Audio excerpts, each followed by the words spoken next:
안녕하세요. 저희는 찰떡궁합팀의 3학년 8반 1번 김다운, 19번 예민입니다. 여러분이 매일 아침 머리를 감거나 로션을 바를 때 혹은 자기 전 영양제를 먹을 때 우리는 그 속에 많은 희생이 숨겨져 있다는 사실을 간과합니다. 이는 빙산의 일각일 뿐 농림축산검역본부의 동물실험윤리위원회에 따르면 세계적으로 제품 개발, 의학기술 연구, 교육의 목적으로 연간 5억 마리가 넘는 생명이 지금도 죽어나가고 있습니다. 여러분은 이 사실이 믿어지시나요? 우선 이와 관련된 영상 시청하도록 하겠습니다. 척수가 끊어져 제대로 걷지 못하는 원숭이, 제자리서 빙빙 맴도는 쥐, 모두 실험을 위해 인위적으로 신체 일부를 망가뜨린 동물들입니다. 실험 중 폐사하거나 실험을 마친 뒤 안락사시키게 되는데 이렇게 실험에 사용하는 동물이 국내에서만 한 해 200만 마리가 넘고 세계적으로는 1억 마리 이상입니다. 희생되고 있는 동물의 고통이 너무 크고요. 인간의 신체에 대한 해당 물질의 반응과 똑같을 수는 없는 부분인데 대안으로 많이 찾고 있는 건 몸 길이 3-4cm인 열대어 제브라핏입니다.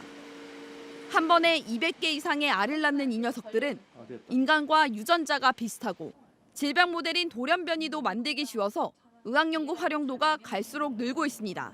제브라핏은 기존의 포유동물이 할 수 있는 거의 모든 실험을 할 수 있다고 볼 수 있습니다. 살아있는 동물이 전혀 필요 없는 인공 피부도 등장했습니다.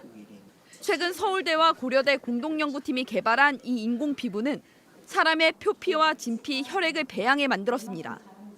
약물을 주입하면 실제 피부와 똑같이 반응하기 때문에 화장품과 약물의 자극성 실험, 알레르기 반응 실험 등에 사용될 걸로 기대됩니다.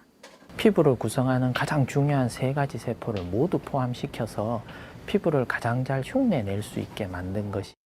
정부가 주관하는 동물 대체 시험 전문기관도 지난해 말 문을 열었습니다. 화장품이나 바이오 관련 중소기업의 비임상 시험을 돕기 위해서입니다. 동물 대체 실험에 쓰이는 돼지 피부입니다. 화장품이 피부에 얼마나 잘 흡수되는지 확인할 수 있습니다. 부화하기 전에 유정란에 독성 물질을 넣으면 실핏줄이 터지는 것을 볼 수 있고 도축한 소의 각막을 이용해 화장품 등 화학품이 눈에 어떤 자극을 주는지 볼 수 있습니다. 모두 살아있는 동물을 사용하던 기존의 실험을 대체하는 건데 한계는 있습니다. 살아있는 동물을 쓸 경우 한 번에 여러 조직의 반응을 볼 수 있지만 대체 실험은 각막과 혈관 등 여러 부분을 나눠서 각각 실험해야 합니다. 문제는 국내에서 만드는 인공 조직이 없다는 겁니다. 전량은 우리나라에서 수입을 해가지고 시험을 하고 있습니다. 수입되는 그 재료비 자체가 굉장히 고가이기 때문에 국내 기업들이 시험을 해야 할 경우는 굉장히 경제적 부담을 갖고 있기 때문에 동물 실험 금지가 점차 확대되는 상황에서 동물을 대신할 실험체 개발은 당장은 국산 화장품과 의약품 수출에 도움이 될 뿐만 아니라 그 자체가 부가가치를 창출할 수 있는 차세대 산업으로 떠오르고 있습니다. 지금 보신 영상은 무려 6년 전 영상입니다.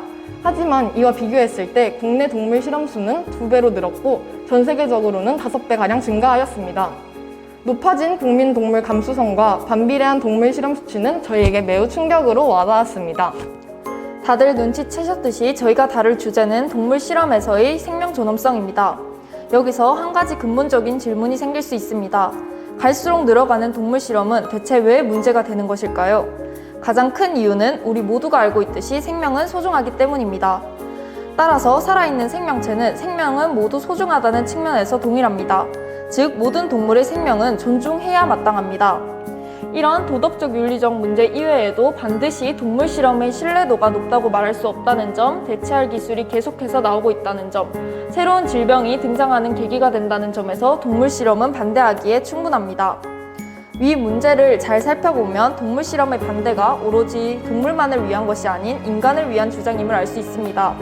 결국 동물과 인간 모두 자연의 일부인 것은 부정할 수 없는 사실이기에 이는 필연적입니다. 이런 수많은 문제가 있음에도 불구하고 동물 실험이 늘고 있는 것은 참 아이러니합니다.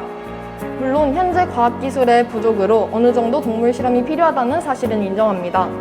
사실 동물 실험으로 통해 만들어진 의약품이나 연구 결과, 결국 인간에게 도움을 주고 있기 때문에 무조건적인 반대를 할 수는 없습니다.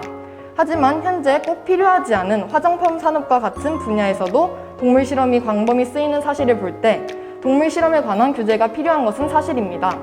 실제로 최근 과학 및 산업의 발전과 함께 동물 실험의 이용이 증가함에 따라 이 문제의 심각성을 인지하고 동물 실험 윤리 제도가 도입되었습니다. 그 제도는 바로 3R 원칙입니다. 이 원칙은 동물 실험을 할 때 지켜야 할 3가지의 원칙을 말하는데 첫 번째는 리플레이스먼트 대체입니다. 최근 조직 배양이나 컴퓨터를 이용한 모의 실험 기법이 발달하면서 동물 실험을 대체할 방법이 증가하고 있습니다. 따라서 동물 실험을 수행하지 않고도 연구의 목적을 달성할 수 있게 되었습니다.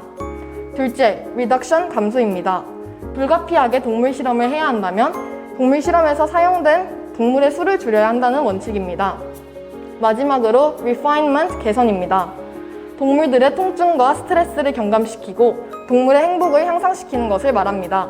적절한 진통제와 마취제 사용, 위생적인 환경과 충분한 먹이, 필요한 경우 안락사까지 비인도적 처치의 발생을 최소로 감소시켜야 한다는 것입니다. 이는 동물 실험을 당장 금지하는 것은 힘들지만 앞으로 점점 감소하는 추세로 나아가야 한다는 것을 의미하는 제도입니다. 이런 수많은 문제가 있는 동물 실험에 대해 우리는 어떤 자세를 가져야 할까요? 제도와 더불어 동물 실험 문제를 과학 기술의 발전으로 해결해야 하는 상황에서 우리는 반드시 동물 실험에 반대해야만 합니다. 다시 말해 현실적인 어려움이 있는 것은 사실이지만 우리가 반드시 동물 실험에 반대해야지만 이 문제를 해결할 수 있습니다.